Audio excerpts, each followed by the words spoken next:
Yes, da har det gått et par minutter. Jeg tror vi bare setter i gang. Vi kommer jo også til å ta opp dette webinaret her, som kommer til å bli tilgjengelig i etterkant da. Velkommen til siste webinar under ALSOs virtuelle roadshow. Mitt navn er Felix Starkian, og dagens webinar kommer til å handle om Windows Virtual Desktop. Den kommer til å gå i 2 deler. Den første delen kommer til å gå på norsk med Arne Magnussen, som kommer til å gi dere en liten innføring i Windows Virtual Desktop.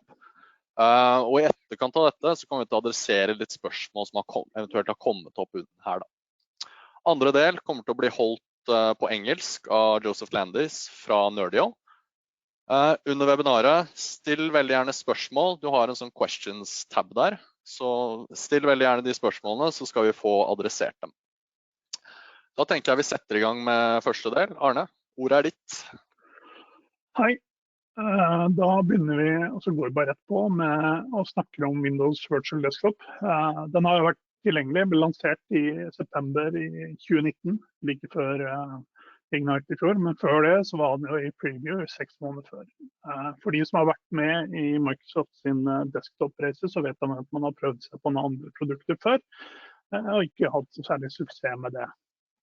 Det som er poenget med Windows Virtual Desktop er at vi skal ikke lenger sitte og jobbe på terminalserver, sånn som vi gjorde før, med da en virtuell desktop hvor vi jobber på et OS som er laget for å være desktop, så åpner det nye muligheter. Og med Windows 10 så har de jo laget en egen versjon som bare er tilgjengelig i Windows Virtual Desktop, hvor man da har flere brukere på samme Windows 10 enhet samtidig. Windows Virtual Desktop er kun tilgjengelig i Azure og på Azure Stack Hub, som vi kan kjøre i egne datasentre. Men fordelen med Windows Virtual Desktop er jo at den er på en Windows 10-maskin, og den ligger i Azure rett ved siden av dataene dine, som ligger i Exchange og SharePoint og OneDrive, og gjør det superbra. Windows Virtual Desktop funker jo best med Microsoft 365, og den er lagd for å kjøre Microsoft 365. Og i Windows Virtual Desktop så kan du kjøre begge versjonene av Microsoft 365 apps. De nye navnene på Office-suitene. Så vi kan kjøre Microsoft 365 apps for Enterprise og også for Business. Så om kunden har da en Microsoft 365 Business-lisens, så har han da VDI-retten til å kjøre Windows 10 i Azure. Så hva løser vi egentlig med Windows Virtual Desktop?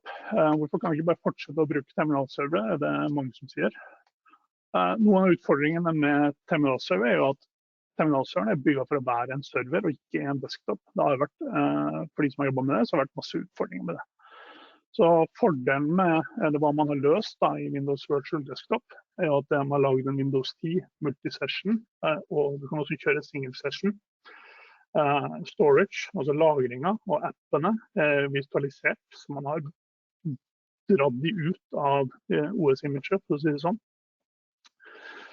Og hvis kunden er avhengig av å kjøre en sikker versjon av Windows 7, så har man da utvidet sikkerhetsoppdateringen på Windows Virtual Desktop.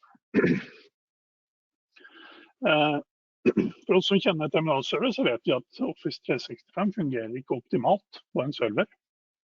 Den er ikke bygd for det. Men på Windows 10 så går den jo mye bedre. Og som jeg sa i sted, så har vi dratt ut brukerprofilen og appene og lagt i egne containere som vi kobler til imaget i stedet. Vi kan installere OneDrive og Teams på Windows 10-maskinen, som gjør at de fungerer bedre, og Search er også utrolig mye bedre på en Windows 10 enn på en server. Skalering av desktop på servere krever avansert og spesialisert kompetanse. Og hvor brukerne har varierte behov, så gjør det da image vedlikehold veldig vanskelig og komplisert. Så ved å kjøre det her i Windows Virtual Desktop, så har man da enklere image-håndtering, for at du har bare ett hovedimage, og så er da profiler og igjen applikasjoner koblet til. Oppdatering, vedlikehold og sikkerhet på terminalservermiljø krever også mye tid og kompetanse, og det er kostbart. Mens flytter du det opp i Windows Virtual Desktop i Azure, så har du all den sikkerheten som ligger der. Vi skal snakke senere mer om sikkerhet. Og vi har også et godt økosystem, utvidbart økosystem, tilgjengelig i Windows Virtual Desktop, som veldig bra. Så hva med sikkerheten i Windows Virtual Desktop? Sikkerheten jo basert på de produktene man har. Du trenger en Microsoft 365-lisens, eller du bør ha det. Den har jo conditional access, multifaktor og rollebasert tilgangssystemer.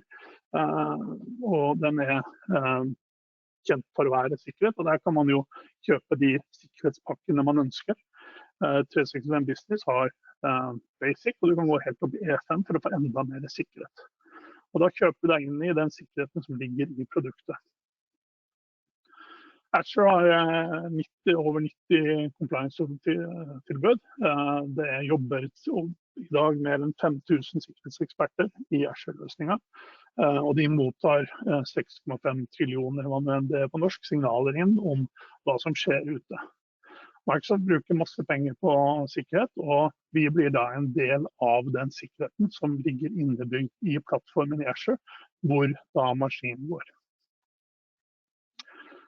Windows Virtual Desktop har også noen bra sikkerhetsfeatures, og en av det at du når ikke desktopen uten at du, altså det desktopen som når det er ikke du som når desktopen, for å si det sånn. Og så det jo det at den integrert mot Azure AD, og du kan også integrere mot ditt eget AD. Alt det her gjør det her til top-notch security. Så hvordan kobler vi oss til Windows Virtual Desktop? Det flere måter. En at du bruker HTML5, altså moderne webbrowser du allerede har. Der kan du publisere ut de applikasjonene og desktopene du har.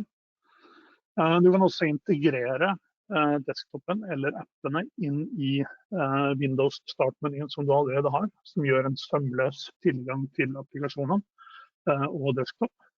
Og så har du også tilgang til alle applikasjonene på alt som finnes av apper, altså mobile apps, altså på mobiltelefoner, Android, iPad og sånne ting.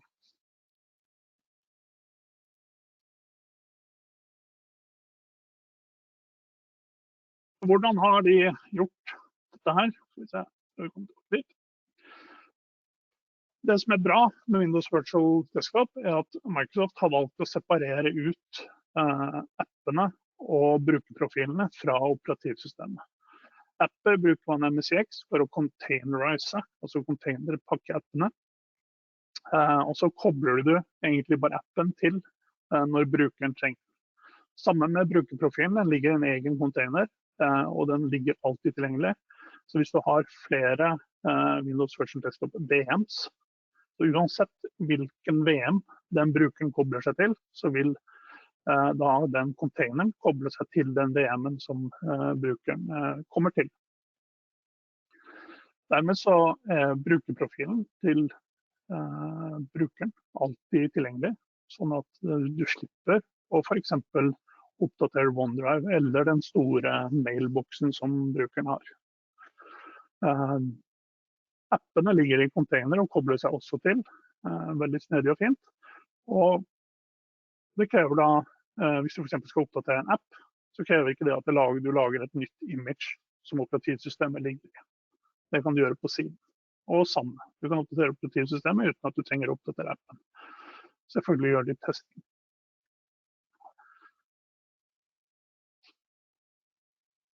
Microsoft har også et Aperture-program som sier at alle appene du har skal kunne kjøres på Windows 10 Enterprise Multisession.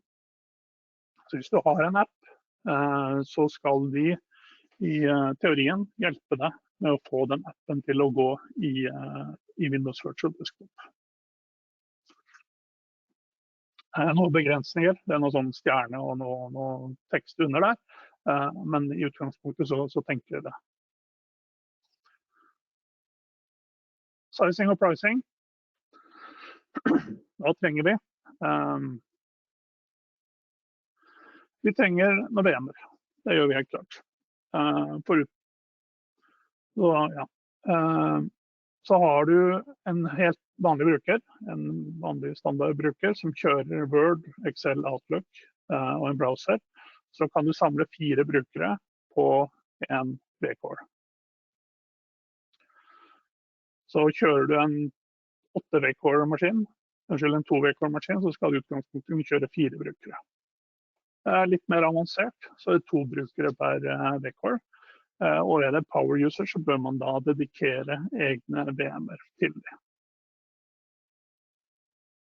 Her er tommelfingerregler.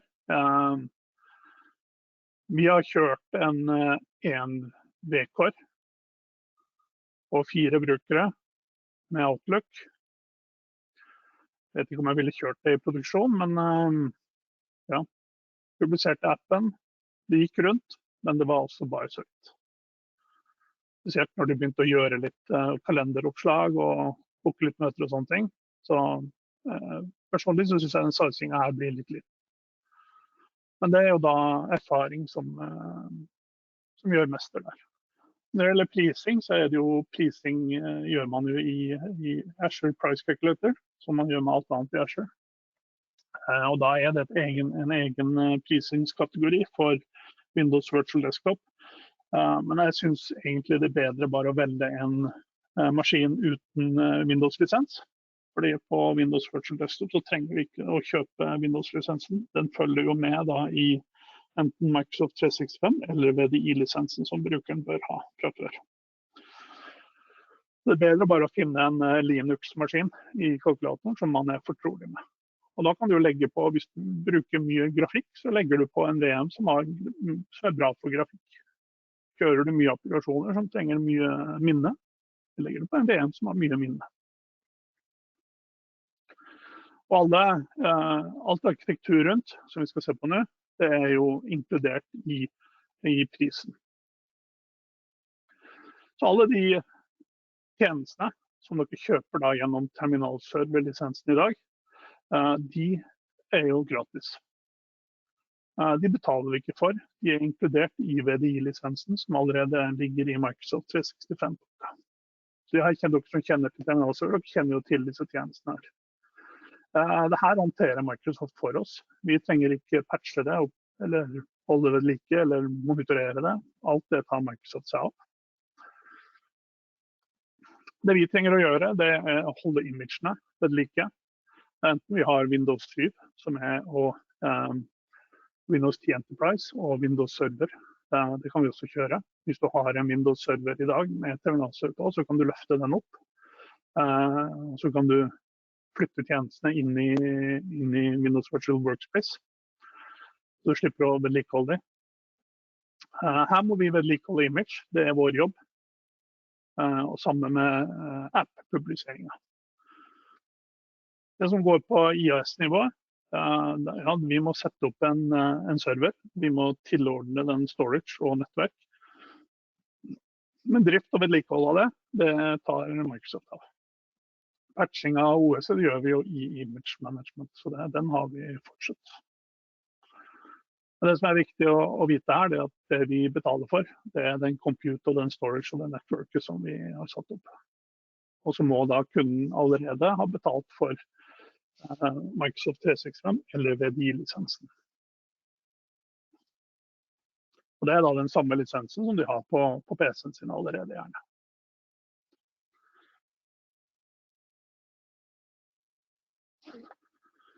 Det alle spør seg om nå i disse dager, det er jo hva med Teams og Windows Virtual Desktop. Hvordan løser vi egentlig det? Og svaret på det er at du kan jo kjøre Teams i en ikke-optimalisert versjon på Windows Virtual Desktop i dag, men du kan ikke kjøre bra audio og video. Og det er jo fordi at audio og video går jo opp via host-VM-ene hele tiden.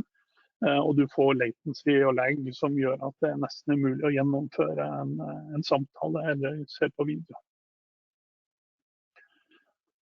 Det de jobber med å løse, som står på release-lista nå, det står på den first future ask since de released tjenesten, har jo vært å kjøre video og tale direkte mellom den devicen som brukeren sitter på. Og det jobber Microsoft med i dag, bruker WebRTC for å kjøre audio og video direkte mellom det som kalles peer, altså peer-to-peer. Om den kommer nå i den spring-releasen som er på vei, det er jeg litt usikker på. Vi kan prøve å spørre Josef om det, han er litt mer inn på den. Men da har alle sagt det. Det kommer en spring-release på vei. Og på Windows Virtual Desktop og på Teams så slippes det ting hele tiden. Det å ha en liste med egenskaper oppdatert og vite hva som er, det er nesten umulig. Man må følge med på disse roadmap-sidene til Microsoft. Linken der, AKMS/WD roadmap, er veldig fin å følge med på. I dag så de har akkurat sluppet 6 oppdateringer nettopp, og har 3 nye på vei ut. Den kan dere se på.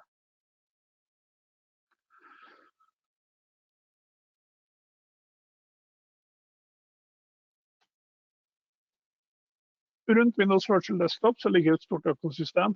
Det er massevis av tredjeparter som leverer tjenester på Windows Virtual Desktop. Og Citrix og VMware er jo de største infrastrukturpartnerne som leverer da Citrix på Windows Virtual Desktop og VMware på Windows Virtual Desktop. De har jo for ikke så lenge siden sluppet Eagle tynnklient-støtte også, så at hvis du sitter på en tynnklient så kan du også kjøre Windows Virtual Desktop i dag. Men det er spennende value-adden til Windows Virtual Desktop som gjør Windows Virtual Desktop egentlig bra brukbart. Det er jo Nerdio som har forenklet Windows Virtual Desktop veldig, og gjort det til en tjeneste, sånn som den egentlig burde vært, synes jeg, som gjør at dere som forhandlere kan tilby tjenestene raskere og enklere, og også ekstra values på toppen. Det var slutten på min presentasjon. Har vi noen spørsmål på de? Det har kommet inn et spørsmål, og spørsmålet må man bruke Azure for å bruke Windows Virtual Desktop, eller er dette noe man kan hoste selv også? Nei, den går kun i Azure, men du kan hoste selv hvis du har Azure Stack Hub. Så en egen Azure Stack-versjon hos deg selv, men Azure Windows Virtual Desktop går kun i Azure.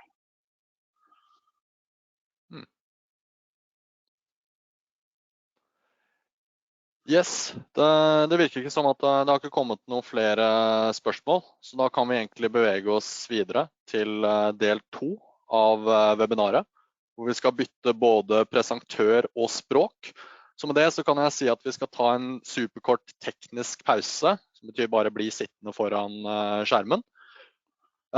Hvis man gjennom den engelske delen helst ønsker å stille spørsmål på norsk, så er det bare å gjøre det, så skal jeg få oversatt og stilt disse spørsmålene til Joseph på slutten av presentasjonen. Så som sagt, i dag så har vi med oss Joseph Landis fra Nerdio.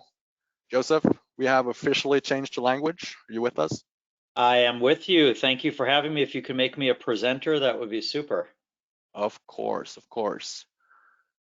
Let's see here. All right. Give me 1 second to switch over here, and we are ready to go. Let me know when you can see my screen. Yeah, I can see your screen. Great. Are you ready for me to begin? Yeah, go for it. All right. Well, hey, first of all, thank you so much for having me on this webinar today. A very big thanks to all of the great folks. And also, my name is Joseph Landis, and I'm the Chief Revenue Officer at a company called Nerdio, where our mission is to empower managed service providers to build successful cloud practices in Microsoft Azure. And this is something that we've been doing for a number of years now. We have a lot of expertise in Microsoft Azure, and we've been deeply involved with Microsoft in the creation of Windows Virtual Desktop. So you could say that we've had a front row seat into the engineering effort and the development effort of Windows Virtual Desktop. And in fact, since Microsoft released Windows Virtual Desktop in October of 2019, we have seen our resellers do about over 1,000 deployments of customer deployments in Windows Virtual Desktop. So we've seen a lot in the space. We've become, I would say, pretty good experts in WVD. And it's exciting for me to talk to you today about our company, what we do, and how we can help you build a cloud practice in Azure with WVD.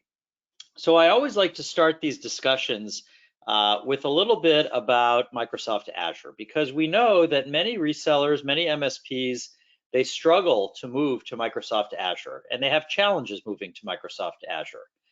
And when we talk to MSPs and we ask them, why are you not moving? What are the challenges that you're having? We typically hear three things more than not. The first thing we hear is the MSP will say, I don't have any people in my company who know how to architect and manage a solution in Azure. So I have two choices. I could go, into Oslo, let's say, and I could find somebody who has Azure certifications and I could hire them to come to my company. But that will be an expensive decision for me in my company, and I don't really want to take that expense. The second challenge that we hear from MSPs around Azure is they say, I find Azure to be complicated. I've looked at Azure, I've tried Azure, and I find it to be too complicated. I've tried to spin up virtual desktops with WVD, and it's just too hard. And then the third challenge that we hear a lot from MSPs is they say, I find Azure to be risky. Why risky? Because most MSPs are very used to living in the on-premises world. They know how to buy a server, they know how to install it, manage it, secure it, and they know how to make money selling their services on top of on-premises hardware. And now with Microsoft Azure, as you know, we tell the MSP it's time to move to the world of consumption. It's time to move to a world where you need to charge your customers based on how much they consume. So the MSP gets nervous and they say, how do I know how much my customer will consume? I feel like that's too risky for me to take all of that onto my shoulders. And for these three reasons, many MSPs do not choose to move to Microsoft Azure. But at Nerdio, we certainly feel that that's a mistake. We definitely feel that the cloud is not something that is 5 years from now. The cloud is here today. And I think most MSPs really know that because they've already moved to the cloud from a SaaS perspective with Microsoft 365. And now is the time to take the next step. Now is the time to move to the cloud with Microsoft Azure. So we at Nerdio, we help the MSPs do this in a number of ways. And what I'm going to do is I'm going to talk for a moment about the 4 investments that we've made in our product. And then I'm actually going to show you a demonstration of our product to make it come to life so you could really see it and understand what we do. So the first investment we've made is in deployment. So with our deployment technology, you would go to Also and you would get your Azure and Microsoft 365 subscriptions. You would then plug them into our Nerdio for Azure tool, and within 2 hours, your entire customer's Azure infrastructure would be built for them. What do I mean by that? Their domain controller, their Active Directory, their file, application, and database servers, Microsoft 365 will be stood up, virtual desktops, including Windows Virtual Desktop, the backup, the networking, the security, everything you need to do typically by hand in the Azure portal, we have automated and scripted, and we do the work for you. So now you don't need to go hire an expensive Azure engineer to do this. You can use our automation platform to do this yourself. So it's much faster and it's much more accurate. The second investment that we've made is in packaging and pricing. And I will show you an example of the cost estimator, the Nerdio cost estimator, that allows you to take your customer scenario, your customer resources, plug them into our tool, and out comes a per user per month cost to purchase Azure and move them to the cloud. The third investment that we've made is in management. So once your customer is deployed in Azure, then we allow you to manage them day by day in the Nerdio admin portal, and we've implemented simplified management to allow you to manage your user, and I'll show you many examples of this, and your servers and all of their resources in 3 clicks or less for every task you want to do. And then finally, optimization. We have made it easy for you to scale down and scale up the Azure resources when they don't need to be used and before they do need to be used with auto scaling technology that's built into our product. So those are really the 4 major investments that we've made with our product. If you think about the typical journey that a partner like you goes on in order to bring a customer to Azure, if you start on the left-hand side of the screen, you typically would do an assessment of your customer. So you would assess what their existing inventory is, what servers do they have, what resources do they need to move to the cloud. You would then use Nerdio to price that deployment, to do the actual deployment, and then to connect the new Azure deployment to the existing environment and bring the bits over from on-premises into the cloud. Then you would use Nerdio to optimize the environment with auto scaling and then manage it day by day before finally being invoiced by also through their billing system. So this is the typical journey that you would go on to bring a customer of yours to the cloud, and this is where Nerdio fits into it.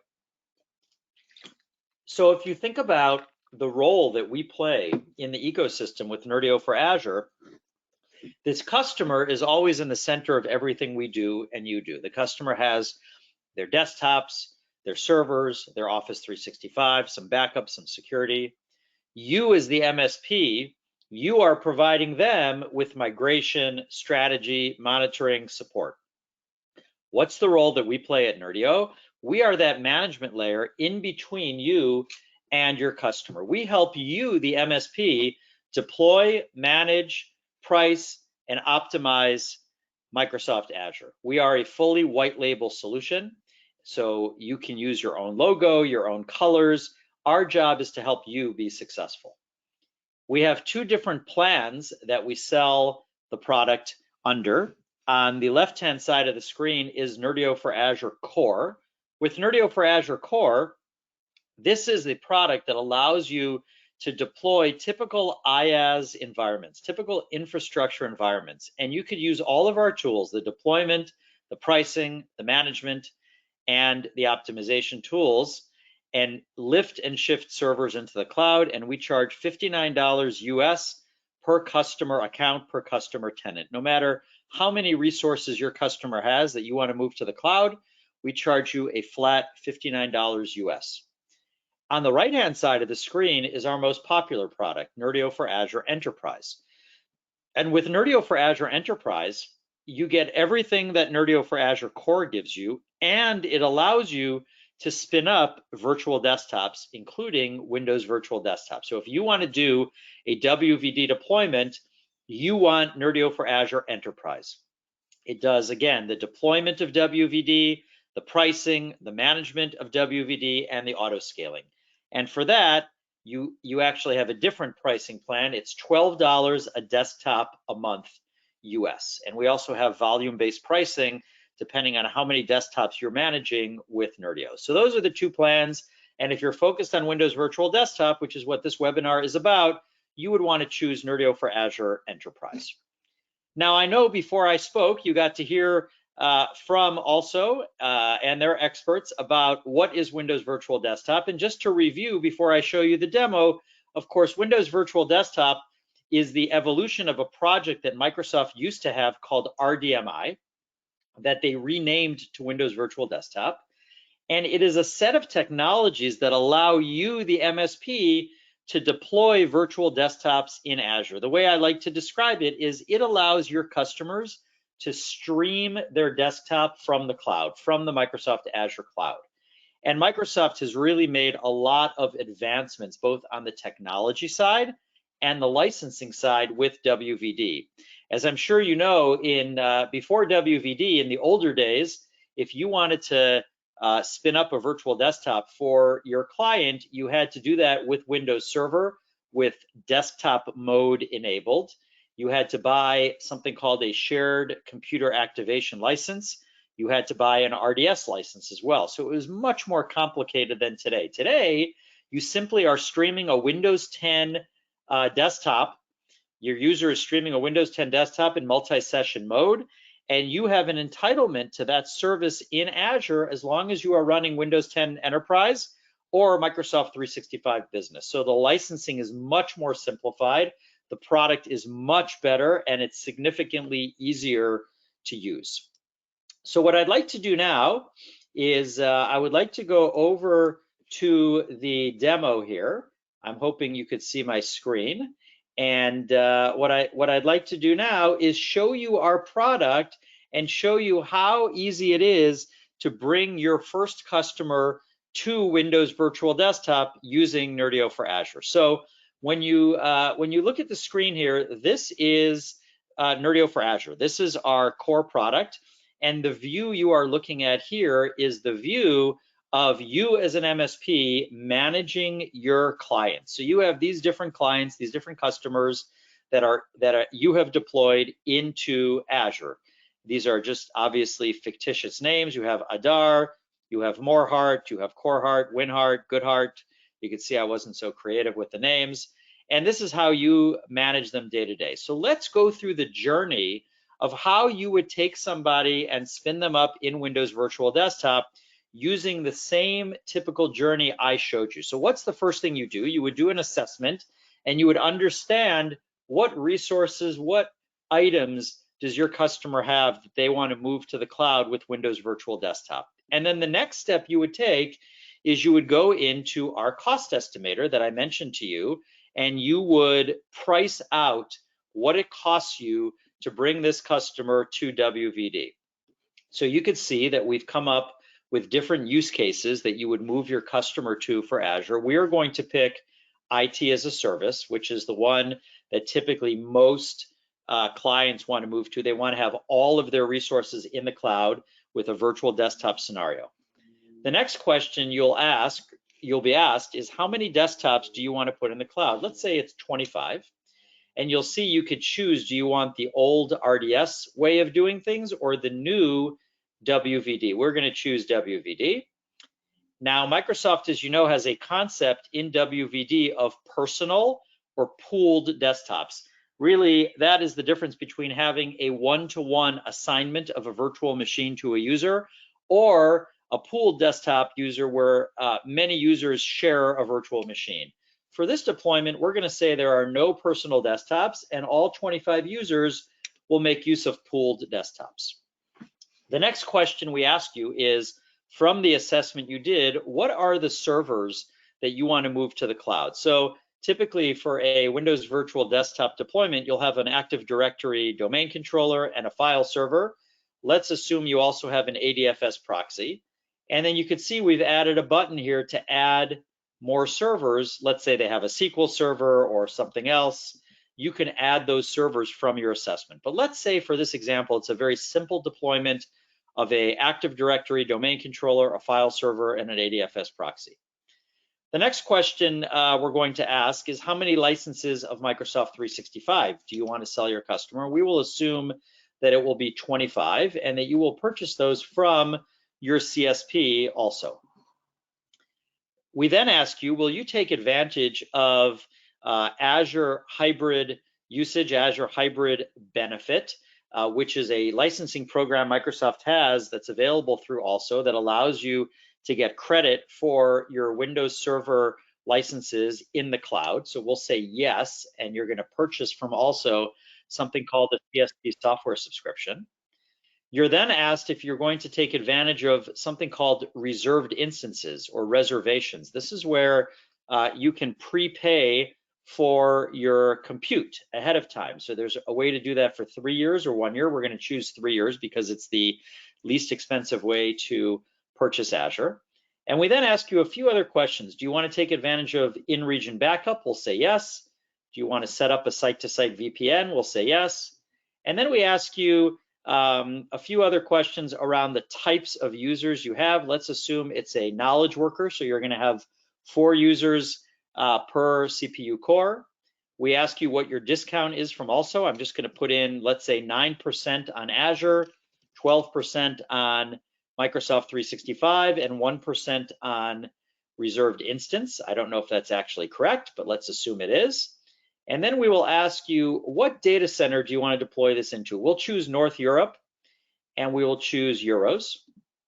And finally, we'll click on view costs, and look what happens. Now you as an MSP are presented with the actual cost to deploy a Windows Virtual Desktop for your customer. So that's going to cost you 48 euros a month. That's your cost for Azure, for Microsoft 365, for Windows 10 Enterprise licenses if you need them, and for Nerdio. We then show you the actual virtual machines that you need to deploy.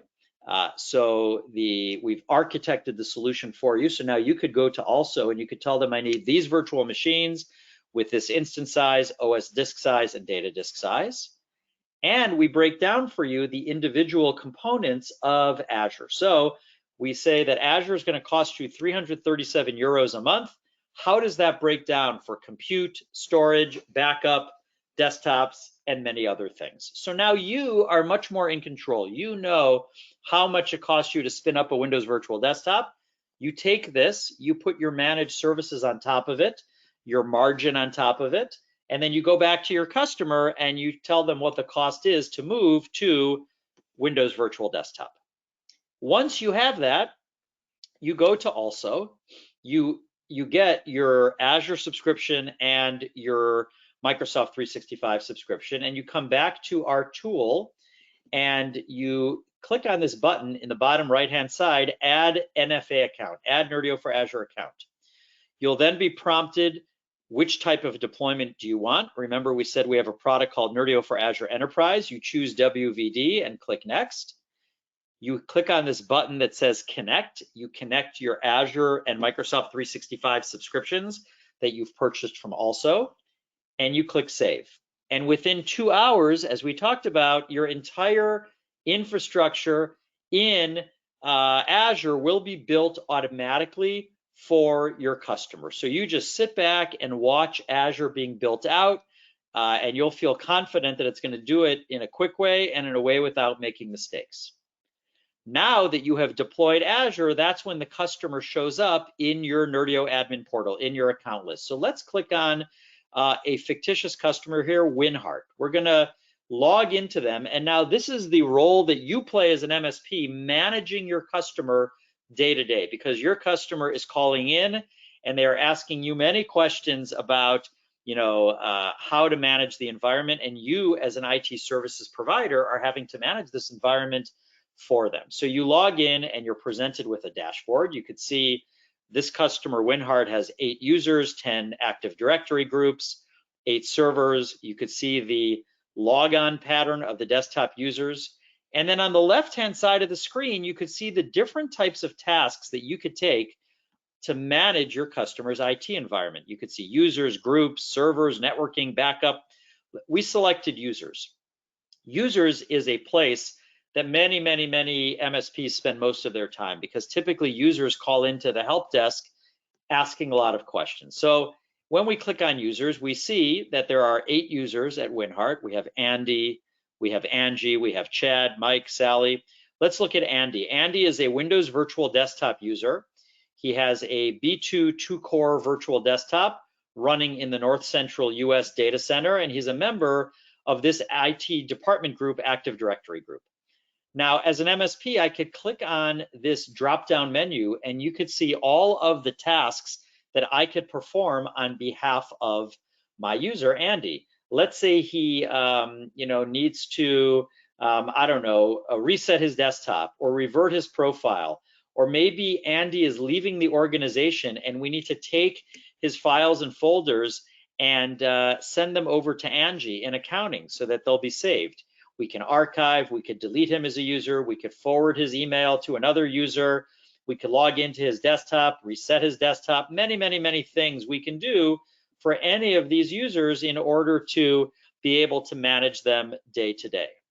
One of the other very exciting things, and a task that happens a lot, is how do you add a new user? So let's say Winhart has a new user coming. Let's say Joseph Landis is going to be joining Winhart tomorrow, and you as an MSP need to set him up with a new Windows Virtual Desktop. So let me show you how easy it is to add a new WVD user to an existing company. We're going to click on this button, Add User, and we're going to do this. We're going to type in Joseph's name. We're going to email alias, jlandis. We're going to type his phone number in for multi-factor authentication.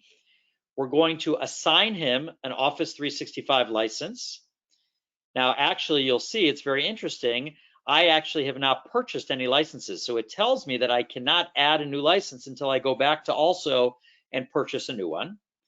I could then, once I purchase that license, I click on this button, WVD, and as you can see, I could either add Joseph to an existing pooled session, and you could see which pools are available.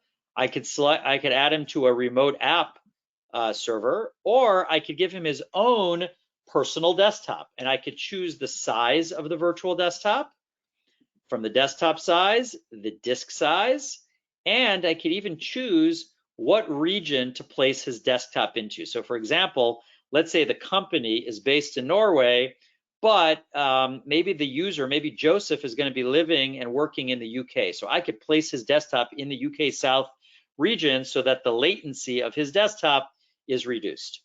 I could then add him to different Active Directory groups, and then I save. So you could see that within about 1 minute, I could set up Joseph as a new user, as a new WVD user. Typically, this task would take an MSP maybe an hour and a half or 2 hours to do all of these different things that we've talked about. So we really make managing users significantly easier for you as an MSP. We do the same thing for servers. So I click on the servers tab, and you could see that this company, Winhart, has these 3 servers, their domain controller, their file server, and the ADFS proxy. You could see the VM size. And let's say I decide as an MSP, I want to change the size of this file server. I simply click on the VM size, I select a new size, and click confirm. Remember, we talked about 3-click management, 1, 2, 3, and we've provisioned a new VM. I could even change VM series. I could go from a B series to a D series, select a new VM, and click confirm. It's as easy as that. And I could do the same thing on the storage side. If I want to upgrade storage, let's say from standard storage to premium storage, just 3 clicks, click OK, and it will be provisioned. You could also see that I can manage the desktop pools and the desktop hosts. I could set all the different parameters. You could see that in the example I gave you when we talked about Nerdio for Azure, we talked about auto scaling and the ability to grow desktop pools and to grow servers and manage when servers go on and go off. So you can see that I've set auto scaling to scale out after the pool achieves 65% capacity for 5 minutes, and I could scale it back in after it achieves 40% for 5 minutes. And I can manage all of my different hosts in a very, very finite but easy way to do it. So you could see that managing WVD from a user and a server perspective is really quite easy. And you could see also, again, all the other tasks that we have automated within Nerdio for Azure to manage WVD. Backup and disaster recovery is another one that a lot of people ask about all the time. So we leverage the native Azure Backup stack for that. And actually, Azure Backup saves customers really a tremendous amount of money. You could see that we have all of our servers and pools here. We could click restore, and we could go back to a specific restore point with just a few clicks. We can also back up a specific server or remove that server from the backup. So again, a lot of capability within Nerdio for Azure. So that is a quick run through of the product of Nerdio for Azure that I wanted to do for you today. Moving back to the slides for a moment, I wanted to spend a moment also talking about a subject that I really enjoy talking about, which is margin optimization. A lot of MSPs come to us and they say, I don't think I could make as much money selling Microsoft Azure as I can managing a customer on premises. And I'm here to tell you that that is absolutely not true. And I actually believe that you could make much more money in the cloud than you could make on premises. We've written a white paper that is located, and I'm going to show you this at the end of the session, on our website. We have a great website called getnerdio.com, and we've created something called the Nerdio Academy. And in the Nerdio Academy, where I've put the link here at the bottom, we've written a white paper called Azure Margin Optimization for MSPs. And I want to take you through the 4 ways that you could make a lot of money selling Microsoft Azure. The first is to become a CSP. So as I believe you know, most of you are probably already CSPs with Also, so for Microsoft 365. And if you want to move to the Azure business, you definitely need to become an Azure CSP with Also as well. And why do you need to do that? Because you will receive a discount off of the list price of Azure from Also. And I don't know what that discount is. That's between you and Also to figure out, but typically it's between 9 and 10% of the list price of Microsoft Azure. The other great thing about being a CSP reseller with Also is that you will qualify for a lot of different programs that Microsoft runs throughout the year for the CSP channel. Programs like the Data Center Optimization Program, Azure Everywhere, Azure Adoption. These are programs that will pay you for moving your customers from on-premises into the cloud. So, really, there is a lot of opportunity for you to make money just by becoming a CSP with Also. And I strongly recommend that if you're moving to the Azure business, that is your first step. The second way for you to make money with Azure is to leverage Azure reservations or Azure reserved instances. And again, we talked about this briefly in the demo, but the idea of Azure reservations is that you are committing to Microsoft through Also that you will buy a certain amount of compute for either 12 months or 36 months. And in return for that commitment, Microsoft will give you a significant discount up to 57% off of the list price of Azure. And the reason Microsoft does this is because they want to be able to predict where to build their next data center, where to buy their next resources. I think you saw yesterday, Microsoft made some great announcements that they're putting a new data center region in Poland and in New Zealand. Microsoft needs to make these decisions very far in advance. And if they know that you as an MSP are committing to buy a certain amount of Azure compute for a period of time, it makes it easier for them to forecast. And in return, they give you a discount. Now, the good news is that even though you are making a commitment, you can always return that compute to Microsoft, and you will pay a 12% cancellation fee on the unused compute. So we think that's a pretty good deal, because imagine you're making a 36-month commitment, and after maybe 6 or 7 months, you want to return the compute to Microsoft. You will still be ahead. You will still be making money relative to not making a reservation in Azure. So we strongly recommend you look at Azure reservations. Again, you can return them, you could exchange them, you could reassign them, and it's a great deal for Microsoft. The third way to make money selling Azure is something called Azure Hybrid Usage or Azure Hybrid Benefit. This is a program, again, where you get to take Windows Server that you have already bought in a previous licensing program and take those cores and bring them to the cloud. And the way you do that is you go to Also and you purchase something called the CSP software subscription. They're sold in packs of 8, and you buy those, and that gives you the entitlement to bring those cores into the cloud. And you could save a significant amount of money not having to rent the Windows Server compute piece from Microsoft. And then the fourth way to save money with Azure is what we talked about, by using an automation platform like Nerdio to auto-scale, to always make sure that when your customer is not working, when an individual is not working and the servers do not need to be running, that they automatically shut down to save you money on the Azure costs. And when they do need to be running, they go back up. So we've seen customers, we've seen MSPs who work with us save up to 80% off of the list price of Azure when they use these different optimization techniques, becoming a CSP reseller, leveraging Azure reservations, leveraging Azure hybrid benefit, and auto scaling with our platform. So what I'd like to do for a moment now is just close by showing you our website. So if you go to our website, getnerdio.com, we've got, again, I think a great website, a fantastic website. Why? Because it's got great information for you. First of all, you could see on the upper right-hand corner, we have a free trial of our product. It's a free 30-day trial. We encourage you to click on this button and start using our product. We have trial support. We'll help you install if you have any questions, or we'll help you support anything you need on our trial.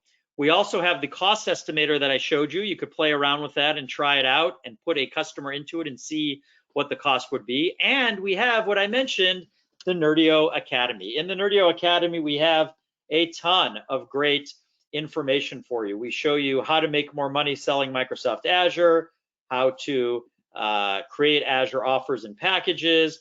We have probably 600 or 700 articles and videos here around Windows Virtual Desktop demonstrations that we have, all about the product, everything you need to know about Windows Virtual Desktop.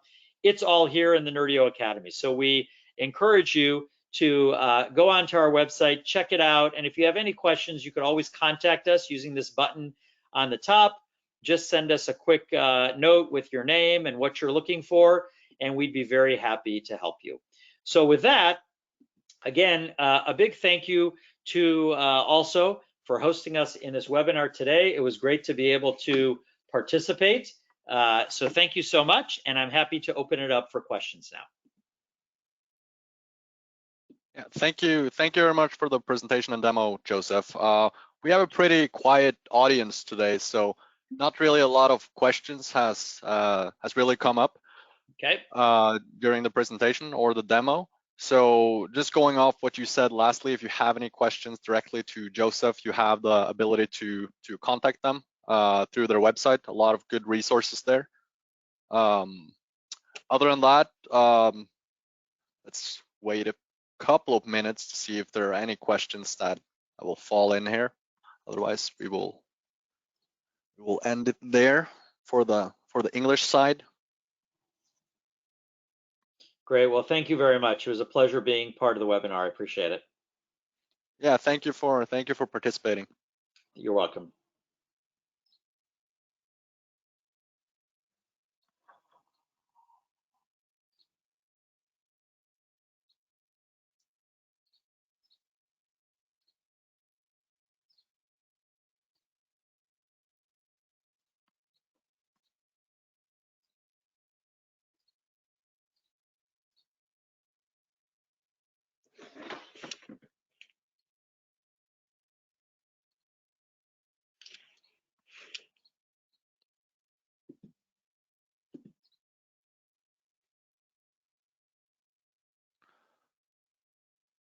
All right. It doesn't seem like anyone have any particular questions at this point, so thank you again, Joseph. Vi bytter tilbake til norsk igjen. Resterende, vi har egentlig satt av litt ekstra tid her på slutten hvis det skulle komme noen spørsmål. Jeg skrev det i chatten nå. Så vi er egentlig tilgjengelig her nå i tiden fremover. Hvis noen har lyst til å stille noen spørsmål på norsk, eller at vi skal unmute dem, så har vi fortsatt Arne med oss. Har vi ikke det? Det får jeg da håpe. Ja, du er her, du. Ja, vi har jo et spørsmål da. Skal vi se. Og det gjelder om Nerdio er tilgjengelig i Azure Cloud Marketplace. Og det er de dessverre ikke. Det er noe vi vil se inn på, men vi er langt fra å kunne love noe som helst på det. Så per i dag så må dere kjøpe de abonnementene med Nerdio direkte.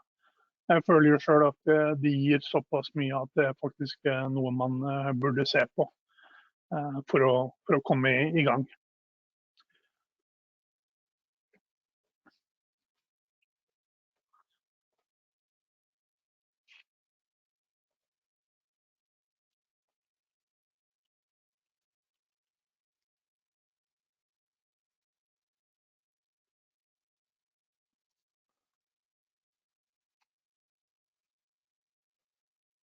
Yes, det virker ikke som det er noe spesielle spørsmål etter presentasjonen her. Så igjen, hvis man kommer på noen spørsmål eller lignende, så er det bare å sende en mail til meg eller Arne. Vi har også en recording av dette webinaret som vil bli gjort tilgjengelig. Hvis man vil vise det til andre kollegaer eller lignende, eller se det igjen, så er det bare å gjøre det. Tusen takk for oss, for at dere var med i dag. Hei da. Ha det bra.